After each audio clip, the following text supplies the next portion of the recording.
자, 한미 정상회담 내용 자세히 좀 짚어보도록 하겠습니다. 네, 박원곤 한동대 교수, 우정엽 세종연구소 안보전략실장 나오셨습니다. 안녕하십니까? 어서 오십시오. 안녕하세요. 어서 오십시오. 네, 안녕하세요. 자, 어떻습니까? 지금 취임 후 6번째 만남에다가 공식 회담은 이번 주 5번째인데요.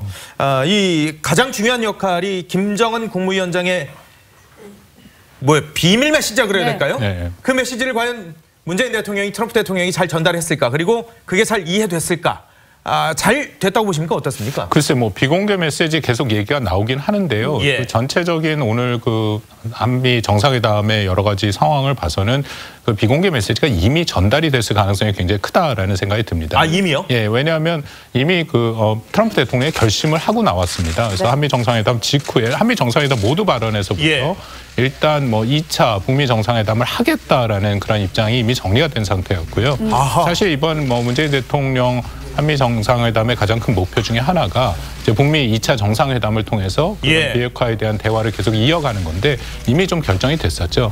근데 그거는 어느 일면 보면 당연한 일입니다. 사실 미국도 발표를 했습니다만 예. 북미 간에 물밑 그런 접촉이 이미 있었고 예. 또 남북 정상회담 이후에 한미가 이미 이전부터 이후까지 계속 밀접한 그런 어떤 협의를 진행하고 있었기 때문에 네. 필요한 예. 정보는 미국이 다 갖고 있었죠. 그래서 모르겠습니다. 비공개 그런 어떤 게 어느 정도 수준인지 모르겠지만 예. 상당 부분 일단 미국은 정책 방향을 일단 정한 상황이 있다 그렇게 판단이 됩니다. 그러니까 김정은이 전한 비공개 특별 메시지라고 하니까 우리의 궁금증이 더 생기는 맞아요. 부분인 건데 그렇다면 어떤 내용이 담겼을까? 상당히 희망적인 내용일 거는 같거든요.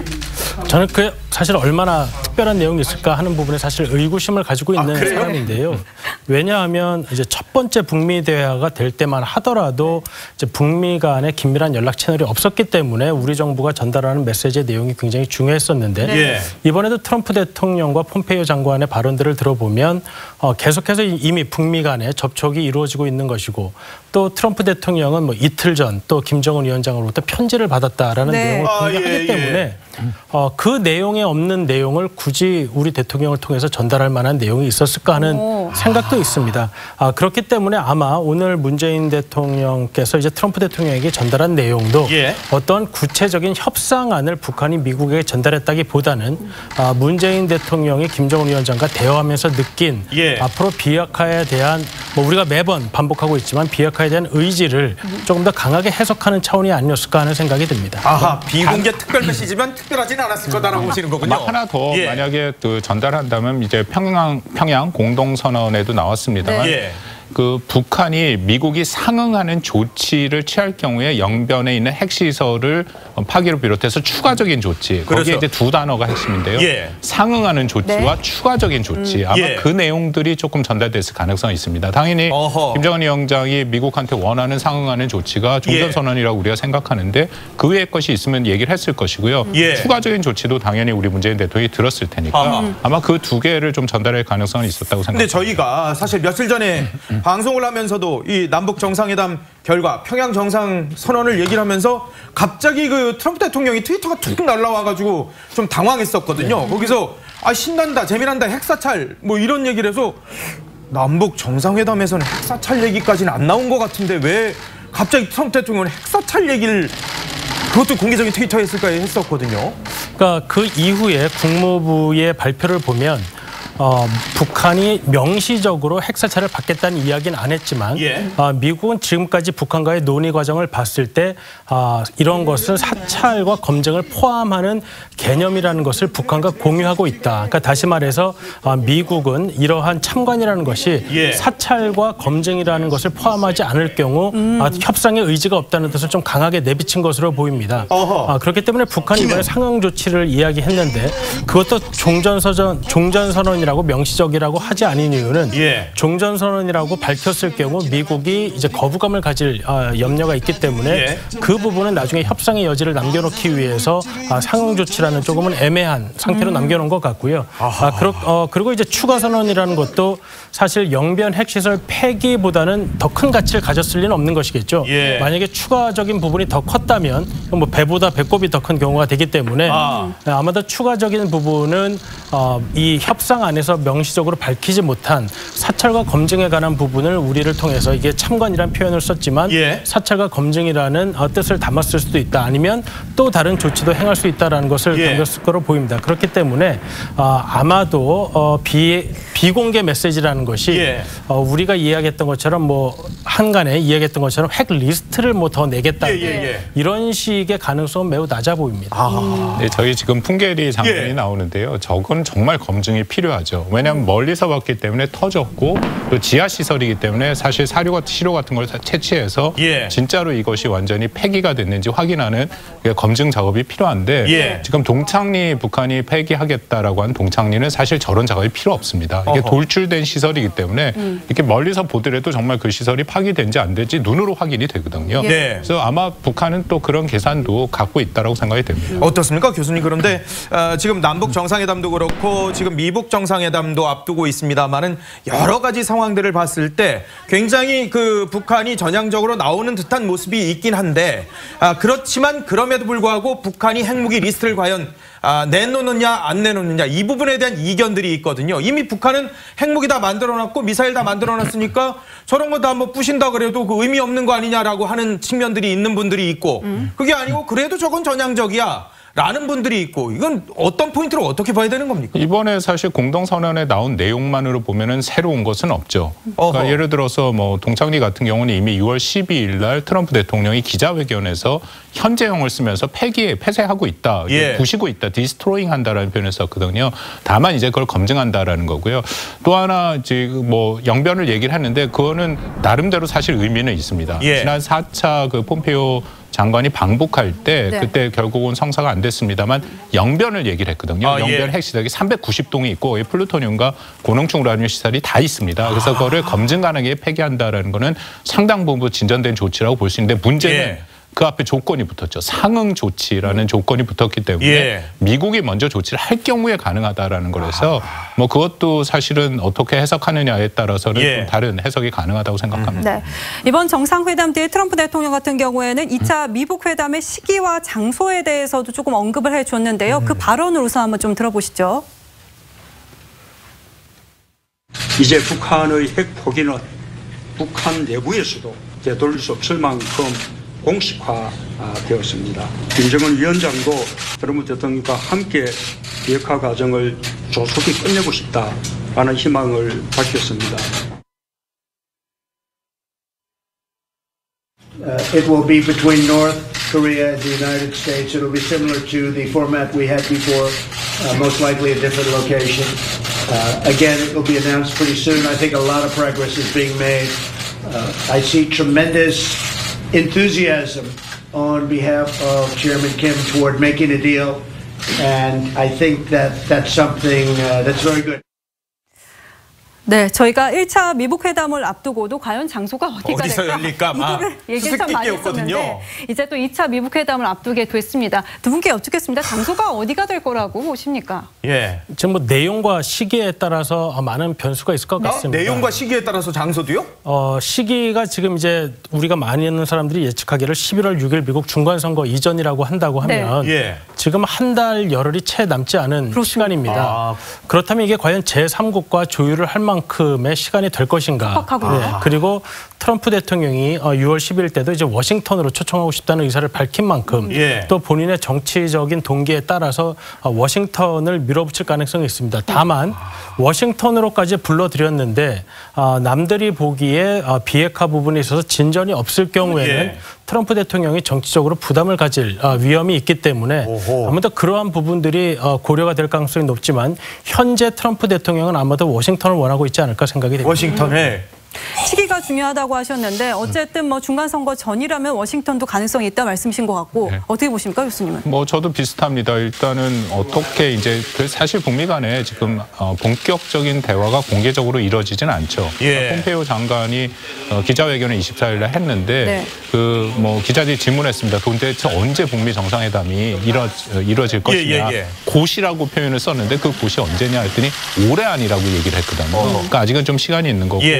그러려면 이제 폼페이오 장관이 방북도 해야 되고 그리고 저는 지금 주목하는 게 빈에서 오스트리아 빈에서 지금 스티브 비건 그 대북정책 그렇죠. 특별 대표를 이제 일단 책임자로 해갖고 북한을 초청했지 않습니까? 예. 아마 최선희 부상인데 북한에 아직 답이 없습니다. 예. 저는 그것에 따라 굉장히 결정될 여부가 크다라고 생각됩니다. 그게 진짜 실무회담이고 어허. 거기서 지금 우리가 방금 논의했던 중요한 사안들을 아마 하나씩 짚고 갈 거거든요. 예. 그것을 확인을 한 다음에 트럼프 대통령이 과연 이것이 아까 우리 우정엽 박사 말한 것처럼 중간선거에 유리한지 불리한지에 따라서 시기와 장소가 결정될 가능성이 있습니다. 오스트리아 빈에서의 미북 간의 실무 접촉. 예.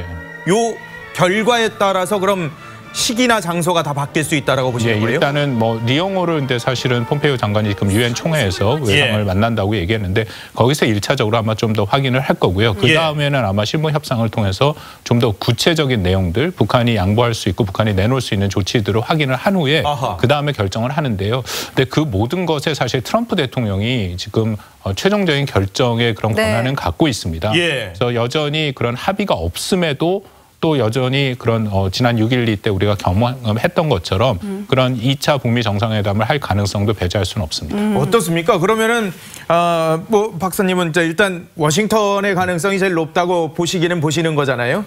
제3국의 가능성은 지금 시기적으로 너무 좀 늦지 않았을까. 그리고 지난번에 싱가포르 센토사 섬도 경호상으로 유리해서 거길 갔지 사실 여러 문제가 있었다라고 논의되기 전에 그랬었는데 혹시 그렇다면은 제3국도 아니고 워싱턴도 아니라면 트럼프 대통령이 판문점이나 평양을 가거나 아니면 대한민국 서울이나 아니면 제주도나 이럴 가능성은 여하튼 한반도에서 열릴 가능성은 어떻게 봐야 됩니까?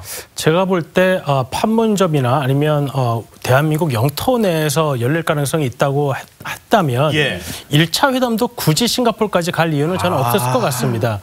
그때 미국에서도 판문점이나 서울 등 한국의 영토를 고려하지 않은 것은 아니겠지만 결국은 여러 가지 정치적인 의미를 담기 위해서 이제 서울이 한국이 약간 부담스러웠던 것이죠. 그래서 이제 제3국을 택했는데 그 같은 논리가 저는 이번에도 적용되리라고 본다면 편의상 판문점이나 한국 영토가 좋긴 하겠지만 이런 트럼프 대통령의 정치적 목적을 담아내기 위해서는 워싱턴 아니면 아예 제3국을 고려하지 않을까 생각합니다. 아예 또 제3국. 근데 우리 정부로서는 서울에서도 열렸으면 좋겠다 이렇게 기대감은 충분히 가지만 한 것 같아요. 제주도라도 굉장히 좋을 것 같은데 저는. 그러면 어쨌든 3자 회담 가능성도 저희가 생각해 볼 수가 있으니까는 우리 정부의 기대는 서울이나 아니면 제주도 이렇게 생각은 해볼 것 같거든요. 그럼요. 우리 정부에서 최고의 시나리오는 어쨌든 북미 정상회담이 잘 돼서 그것을 연이어서 종전선언까지 하는 거죠. 그러려면 판문점이나 당연히 한국에서 하면 상징적인 의미가 있다. 그럼 시진핑도 가깝고. 그렇죠. 근데 제 판단에 이게 아까 계속 말씀드립니다만 북미 간에 조금 더 자세한 그런 협의 결과에 달려있긴 하지만 정말로 북한이 어떤 전향적인 비핵화 조치, 핵 신고라든지 우리가 늘 얘기하는 그 정도 수준을 내세운다면 전 트럼프 대통령이 평양을 갈 가능성도 있다고 생각합니다. 평양 가능성도 배제할 수는 없다고 왜냐하면 보시는군요. 평양을 가는 게 확실한 트럼프 대통령 입장에서는 선전 효과가 있거든요. 아니 근데 트럼프 대통령은 뭔가 계속 관심을 보이고 있고 속도도 좀 내는 것 같은데 그런데 또 미국 조야의 목소리나 또 트럼프 대통령의 참모들은 북한이 쉽게 핵 포기하지 않을 거예요. 물론 예전하고는 좀 다르긴 하지만 그래도 포기는 안 할 것 같은데요. 이런 얘기들을 계속 거듭거듭하고 있거든요.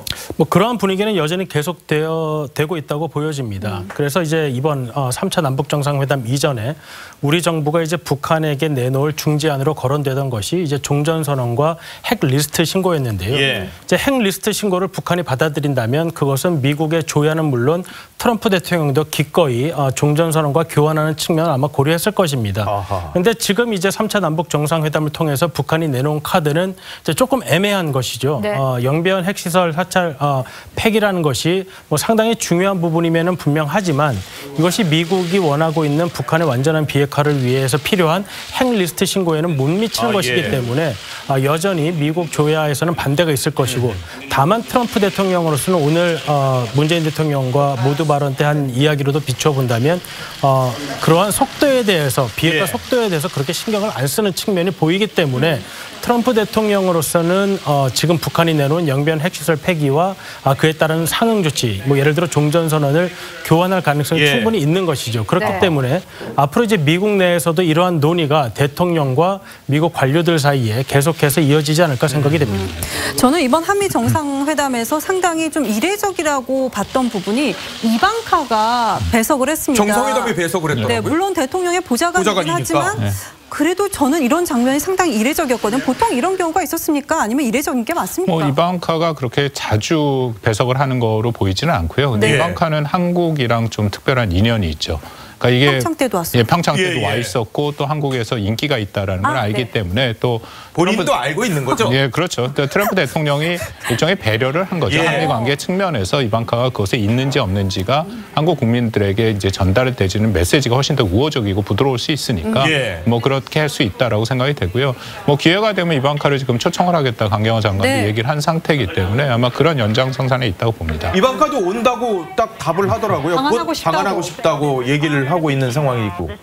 근데 뭐 사실 뭐 그분이 뭐 똑똑한 분이고 뭐 매력적이고 그다음에 예. 현 정부에서 공식적으로 이제 어드바이저로 위치는 있지만 사실 외교안보 부분에 있어서 식견이 그렇게 높은 분이라고는 우리가 생각할 수가 없기 때문에 제가 볼 때는 가족의 구성원으로서 트럼프 대통령에게 예. 영향을 미칠 수 있는 건 분명하고 뭐 그러한 일화들이 뭐 밥 우드워드의 책에도 소개되고 있지만 예.